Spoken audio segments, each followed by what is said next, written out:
Good evening sir. Good evening. তো আমাদের base ক্যাম্পে আপনার আজকে কিরকম লাগলো, একটু ফুড কোয়ালিটি, অ্যাম্বিয়েন্স যদি একটু শেয়ার করেন। Food quality 100 to out of 100, অসাধারণ টেস্ট, অ্যাকোমোডেশন খুব ভালো, অ্যাম্বিয়েন্স খুব ভালো। ওয়েল অ্যান্ড গুড, ফুড কন্ডিশনও ওয়েল অ্যান্ড গুড।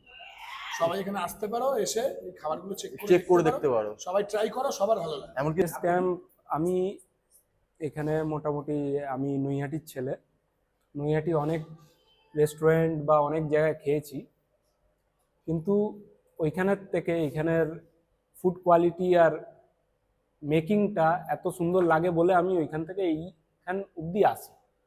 আমি এটাই বলবো যে সবাই ট্রাই করো, আসো, এলে অন্তত আমি এটা বুঝি যে সবাই ভালো জিনিসটাই পাবে।